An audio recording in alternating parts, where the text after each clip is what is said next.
ರಾಜ್ಯದಾದ್ಯಂತ ಮುಂಗಾರು ಅಬ್ಬರ ಜೋರಾಗಿದೆ. ಮಳೆ ಆರ್ಭಟದ ಜೊತೆಗೆ ಅಲೆಗಳ ಅಬ್ಬರ ಕೂಡ ಹೆಚ್ಚಾಗಿದೆ. ಹೀಗಾಗಿ ನಿಯಮದಂತೆ ಕರಾವಳಿಯಲ್ಲಿ ಮೀನುಗಾರಿಕೆ ನಿಷೇಧಿಸಲಾಗಿದೆ.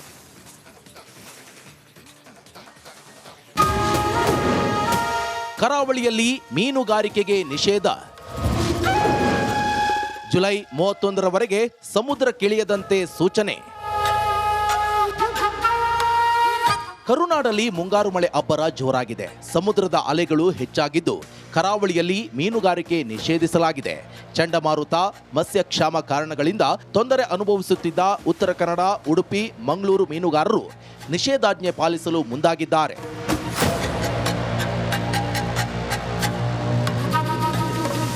ಸರ್ಕಾರದ ಆದೇಶದಂತೆ ಜೂನ್ 1ರಿಂದ ಜುಲೈ 31ರವರೆಗೆ ಮೀನುಗಾರಿಕೆ ನಿಷೇಧಿಸಲಾಗಿದೆ. ಹೀಗಾಗಿ ಉತ್ತರ ಕನ್ನಡ ಜಿಲ್ಲೆಯ ಕಾರವಾರ, ಭಟ್ಕಳ, ತದಡಿ, ಹೊನ್ನಾವರ ಸೇರಿದಂತೆ ಇತರೆ ಬಂದರುಗಳಲ್ಲಿ ಬೋಟುಗಳು ಲಂಗರು ಹಾಕಲಾಗಿದೆ. ಕೆಲ ವರ್ಷದಿಂದ ಮತ್ಸ್ಯ ಕ್ಷಾಮದಿಂದಾಗಿ ಮತ್ತು ಮೀನುಗಾರಿಕೆ ನಡೆಸಲು ಕಾರ್ಮಿಕರಿಲ್ಲದೆ ಬೋಟ್ ಮಾಲೀಕರು ಪರದಾಡಿದ್ರು. ಈ ಬಾರಿ ಕೂಡ ಅವಧಿಗೆ ಮುನ್ನವೇ ಮೀನುಗಾರಿಕೆ ಸ್ಥಗಿತಗೊಂಡಿದೆ. ಮೀನುಗಾರಿಕಾ ನಿಷೇಧ ಅವಧಿ ಆರಂಭವಾಗಿದ್ದರಿಂದ ಮೀನುಗಾರಿಕೆ ಸ್ಥಗಿತಗೊಳಿಸಲಾಗಿದೆ. ಜೂನ್ 1ರಿಂದ ಜುಲೈ 31ರವರೆಗೆ ಅಂದರೆ 61 ದಿನಗಳ ಕಾಲ ಮೀನುಗಾರಿಕಾ ನಿಷೇಧ ಇರುತ್ತೆ. ಈ ಸಮಯದಲ್ಲಿ ದೊಡ್ಡ ದೋಣಿಗಳು, ಟ್ರಾಲರ್ ಆಗಲಿ, ಪರ್ಸಿನ್ನಾದ ಯಾಂತ್ರಿಕ ದೋಣಿಗಳು ಮೀನುಗಾರಿಕೆಗೆ ತೆರಳದಂತೆ ನಿಷೇಧ ಇರುತ್ತೆ. ಈ ನಿಷೇಧದ ಹಿಂದೆ ಏನಂದರೆ, ಒಂದು ಮೀನುಗಳ ಸಂತತಿ ಉಳಿವಿಕೆಗಾಗಿ ಸಮುದ್ರದಲ್ಲಿ ಹೋಗಬಾರ್ದು. ಇನ್ನೊಂದು ಮಳೆಗಾಲ ಇರೋದರಿಂದ, ತೂಫಾಂತರ ವಾತಾವರಣ ಇರೋದರಿಂದ ಇವುಗಳು ಮೀನುಗಾರಿಕೆಗೆ ಹೋಗದೆ ಸಹಕರಿಸಬೇಕಾಗಿ ಈ ಮೂಲಕ ಕೋರಿಕೊಳ್ಳುತ್ತೇನೆ. ಈ ವರ್ಷ ಡೀಸೆಲ್ ದರ ಗಗನಕ್ಕೇರಿದ್ರಿಂದ ಯಾಂತ್ರಿಕ ದೋಣಿಗಳು ಕಸುಬು ನಡೆಸಲು ತೊಂದರೆಯಾಗಿತ್ತು. ಇದೀಗ ಬ್ಯಾನ್ ಅವಧಿಯಾಗಿದ್ದರಿಂದ ಮತ್ತೆ ಯಾಂತ್ರಿಕ ಬೋಟುಗಳು ಬಂದರಲ್ಲಿ ನಿಲ್ಲಿಸಬೇಕಾಗಿದೆ. ಹೀಗಾಗಿ ಬಂದರು ಪ್ರದೇಶ ಬಣಗುಡುತ್ತಿವೆ. ಇವಾಗ ಮೇ 15ರಿಂದ ಸುರಿದಂಥ ಏನು ಮಳೆ, ಗಾಳಿ, ತುಫಾನಿಂದ ಮೀನುಗಾರಿಕೆ ಮಾಡಲು ಅಸಾಧ್ಯ ಆಯಿತು. ಆದ್ದರಿಂದ ಈ ತೊಂದರೆಯಲ್ಲಿ ಮೀನುಗಾರ ಸಿಲುಕಿದ್ರಿಂದ ಮುಂದೊಂದು ಆತನ ಬದುಕಿಗೆ ಒಂದು ನೆಲೆಯಾಗುವಂತೆ ಸರ್ಕಾರ ಮಧ್ಯಪ್ರವೇಶ ಮಾಡಿ ಪರಿಹಾರ ಕೊಡಬೇಕು. ಈಗ ಇರುವಂಥ 2 ತಿಂಗಳ ಅವಧಿ, ಈಗ 2 ತಿಂಗಳ ವಿಶ್ರಾಂತಿಯ ದಿನಗಳು, ಅದು ಮೀನುಗಾರರಿಗೆ ಏನಾಗಿದೆ, ಅವರಿಗೆ ಗೊತ್ತಿರುವಂತೆ ಈಗಾಗಲೇ ಮೊಟ್ಟೆ ಮರಿಗಳನ್ನು ಇಡುವಂಥ ದಿವಸ, ಅದು ತಿಂಗಳು. ಆದ್ದರಿಂದ ಅದಕ್ಕೆ ಅವಕಾಶವನ್ನು ನಾವು ಬಿಡ್ತೇವೆ. ಮಳೆಗಾಲದಲ್ಲಿ ಮೀನುಗಳು ಸಂತಾನೋತ್ಪತ್ತಿ ಪ್ರಕ್ರಿಯೆಯಲ್ಲಿರುತ್ತೆ. ಹೀಗಾಗಿ ಮೀನುಗಾರಿಕೆ ನಿಷೇಧಿಸಲಾಗುತ್ತೆ. ಆದರೆ ಕಡಲ ತಡಿಯಲ್ಲಿ ನಡೆಯುವ ಸಾಂಪ್ರದಾಯಿಕ ಮೀನುಗಾರಿಕೆಗೆ ಯಾವುದೇ ತೊಂದರೆಯಾಗಲ್ಲ.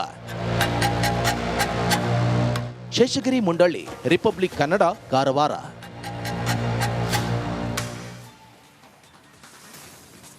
ಕೊಡಗಿನಲ್ಲಿ ಸುರಿದಂತಹ ಭಾರೀ ಗಾಳಿ, ಮಳೆಗೆ ಸಾಕಷ್ಟು ನಷ್ಟ ಸಂಭವಿಸಿದೆ. ಒಂದು ವಾರ ವಿದ್ಯುತ್ ಇಲ್ಲದೆ ಗ್ರಾಮೀಣ ಪ್ರದೇಶದ ಜನ ಕಗ್ಗತ್ತಲಲ್ಲಿ ಕಾಲ ಕಳೆಯುವಂತಾಗಿದೆ. ವರುಣಾರ್ಭಟಕ್ಕೆ ಅವಾಂತರಗಳೇ ಸೃಷ್ಟಿಯಾದರೂ ಕೂಡ ಜನಪ್ರತಿನಿಧಿಗಳು ಸುಳಿವು ಇಲ್ಲ.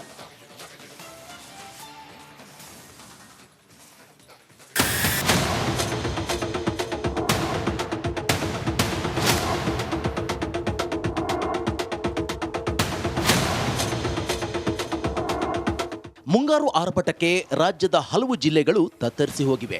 ಕೊಡಗಿನಲ್ಲಿ ಸುರಿದ ಮಳೆಗೆ ಜನತೆ ತತ್ತರಿಸಿ ಹೋಗಿದ್ದಾರೆ.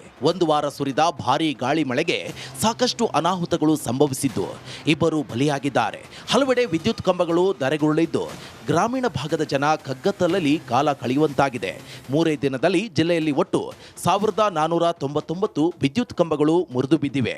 ಒಟ್ಟು 11 ಟ್ರಾನ್ಸ್ಫಾರ್ಮರ್ಗಳು ಹಾಳಾಗಿದ್ದು ಅವುಗಳ ದುರಸ್ತಿ ಕೆಲಸ ನಡೆಸಲಾಗ್ತಾ ಇದೆ ಅಂತ ಕೊಡಗು ಡಿಸಿ ವೆಂಕಟರಾಜು ಹೇಳಿದ್ದಾರೆ.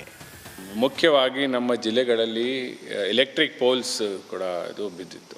ಅದು ಕೂಡ ಮೇಜರು ಏನಾಗ್ತಾ ಇದೆ, 2 ಪೋಲ್ಸ್ ನಡುವೆ ಅದು ವೈರ್ ಮೇಲೆ, ಅದು ಲೈನ್ ಮೇಲೆ ಅದು ಮರ ಬಿದ್ದುತ್ತೆ ಅಂದರೆ ಅದರಲ್ಲಿ ಪ್ರೆಷರಿಂದ ಎಲ್ಲ ಪೋಲ್ಸ್ ಹೋಗ್ಬಿಡುತ್ತೆ.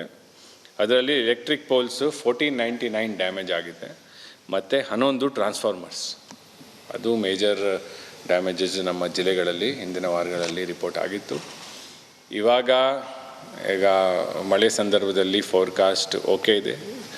ಸಣ್ಣ ಪ್ರಮಾಣದಲ್ಲಿ ಮಳೆ ಬರಬಹುದು ನಮ್ಮ ಜಿಲ್ಲೆಗೆ. ಚೆಸ್ಕಾಂ ಇಲಾಖೆಯಲ್ಲಿ ಸಿಬ್ಬಂದಿ ಕೊರತೆಯಿಂದ ಇಷ್ಟೆಲ್ಲ ಅನಾಹುತ ನಡೆದಿದೆ ಅಂತ ಆರೋಪಿಸಲಾಗಿದೆ. ಇಷ್ಟೆಲ್ಲ ಸಮಸ್ಯೆ ಎದುರಾದರೂ ಉಸ್ತುವಾರಿ ಸಚಿವರಾದ ಬೋಸರಾಜು ಮಾತ್ರ ಕೊಡಗು ಜಿಲ್ಲೆಯತ್ತ ಮುಖ ಮಾಡಿಲ್ಲ. ಜನರ ಸಮಸ್ಯೆಗಳಿಗೆ ಸ್ಪಂದಿಸದ, ನೆರವಿಗೆ ನಿಲ್ಲದ ಸಚಿವರ ವಿರುದ್ಧ ಜನ ಅಸಮಾಧಾನ ಹೊರಹಾಕಿದ್ದಾರೆ. 2018 ನಂತರ ಕೊಡಗಿನಲ್ಲಿ ಮಳೆಗಾಲ ಅಂತ ಹೇಳಿದ್ರೆ ಎಲ್ಲರಿಗೂ ಒಂದು ಭಯದ ವಾತಾವರಣ ಇದೆ. ಈ ನಿಟ್ಟಿನಲ್ಲಿ ಈ ಹಿಂದೆ ಕೂಡ ಇಲ್ಲಿ ಉಸ್ತುವಾರಿ ಸಚಿವರಾಗಿ ಅವರು ಕೆಲಸ ಮಾಡಿದ್ರಿಂದ ಅದರ ಅರಿವು ಕೂಡ ಅವರಿಗಿದೆ. ಆದಷ್ಟು ಬೇಗ ಅವರು ಉಸ್ತುವಾರಿ ಸಚಿವರು ಕೊಡಗಿಗೆ ಭೇಟಿ ನೀಡಬೇಕು. ಇಲ್ಲಿನ ಈ ಮಳೆಗಾಲದ ಪ್ರಾರಂಭದಲ್ಲಿ ಮತ್ತು ಮಳೆಗಾಲದಲ್ಲಿ ಆಗುವಂಥ ಸಮಸ್ಯೆಗಳಿಗೆ ಅವ್ರಿಗೆ ಸಂಪೂರ್ಣ ಅರಿವು ಇರೋದ್ರಿಂದ ಆದಷ್ಟು ಬೇಗ ಒಂದು ಸಭೆಯನ್ನು ಕರೆದು ಇಲ್ಲಿನ ಒಂದು ಜನತೆಯಲ್ಲಿ ಒಂದು ಧೈರ್ಯ ತುಂಬುವಂಥ ಕೆಲಸ ಮಾಡಬೇಕು ಅಂತೇಳಿ ನಾನು ಸರ್ಕಾರವನ್ನು ಒತ್ತಾಯ ಮಾಡ್ತೀನಿ. ಈಗ ಮಳೆ ಬಿಡುವು ನೀಡಿದ್ದು ಇನ್ನಾದರೂ ಜಿಲ್ಲಾಡಳಿತ ಹಾಗೆ ಸಚಿವರು ಎಚ್ಚೆತ್ತುಕೊಂಡು ಮುಂಜಾಗ್ರತಾ ಕ್ರಮ ಕೈಗೊಳ್ಳಬೇಕಿದೆ. ಕ್ಯಾಮರಾಮ್ಯಾನ್ ದಿವಾಕರ್ ಜೊತೆ ಅನುಕಾರ್ಯಪ್ಪ, ಬೆಳ್ಳೂರು, ರಿಪಬ್ಲಿಕ್ ಕನ್ನಡ, ಕೊಡಗು.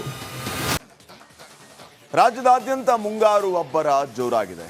ಮಳೆ ಆರ್ಭಟದ ಜೊತೆಗೆ ಅಲೆಗಳ ಅಬ್ಬರ ಕೂಡ ಹೆಚ್ಚಾಗಿದೆ. ಹೀಗಾಗಿ ನಿಯಮದಂತೆ ಕರಾವಳಿಯಲ್ಲಿ ಮೀನುಗಾರಿಕೆ ನಿಷೇಧಿಸಲಾಗಿದೆ.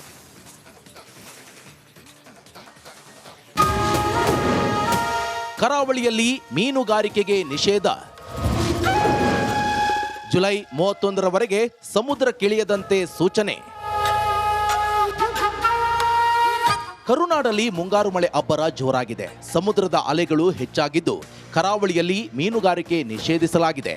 ಚಂಡಮಾರುತ, ಮತ್ಸ್ಯಕ್ಷಾಮ ಕಾರಣಗಳಿಂದ ತೊಂದರೆ ಅನುಭವಿಸುತ್ತಿದ್ದ ಉತ್ತರ ಕನ್ನಡ, ಉಡುಪಿ, ಮಂಗಳೂರು ಮೀನುಗಾರರು ನಿಷೇಧಾಜ್ಞೆ ಪಾಲಿಸಲು ಮುಂದಾಗಿದ್ದಾರೆ.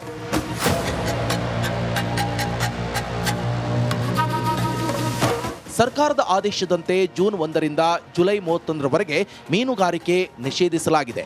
ಹೀಗಾಗಿ ಉತ್ತರ ಕನ್ನಡ ಜಿಲ್ಲೆಯ ಕಾರವಾರ, ಭಟ್ಕಳ, ತದಡಿ, ಹೊನ್ನಾವರ ಸೇರಿದಂತೆ ಇತರೆ ಬಂದರುಗಳಲ್ಲಿ ಬೋಟುಗಳು ಲಂಗರು ಹಾಕಲಾಗಿದೆ.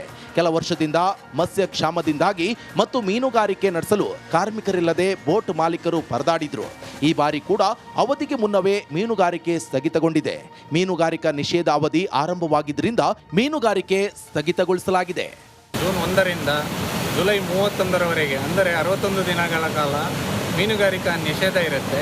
ಈ ಸಮಯದಲ್ಲಿ ದೊಡ್ಡ ದೋಣಿಗಳು, ಟ್ರಾಲರ್ ಆಗಲಿ, ಪರ್ಸಿನ್ನಾದ ಯಾಂತ್ರಿಕ ದೋಣಿಗಳು ಮೀನುಗಾರಿಕೆಗೆ ತೆರಳದಂತೆ ನಿಷೇಧ ಇರುತ್ತೆ.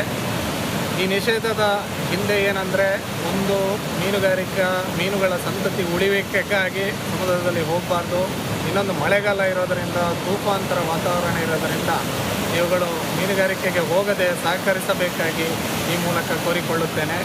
ಈ ವರ್ಷ ಡೀಸೆಲ್ ದರ ಗಗನಕ್ಕೇರಿದ್ರಿಂದ ಯಾಂತ್ರಿಕ ದೋಣಿಗಳು ಕಸುಬು ನಡೆಸಲು ತೊಂದರೆಯಾಗಿತ್ತು.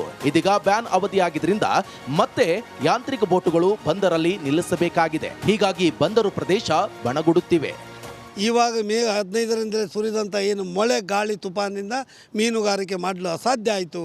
ಆದ್ದರಿಂದ ಈ ತೊಂದರೆಯಲ್ಲಿ ಮೀನುಗಾರ ಸಿಲುಕಿದ್ರಿಂದ ಮುಂದೊಂದು ಆತನ ಬದುಕಿಗೆ ಒಂದು ನೆಲೆಯಾಗುವಂತೆ ಸರ್ಕಾರ ಮಧ್ಯಪ್ರವೇಶ ಮಾಡಿ ಪರಿಹಾರ ಕೊಡಬೇಕು. ಈಗ ಇರುವಂಥ 2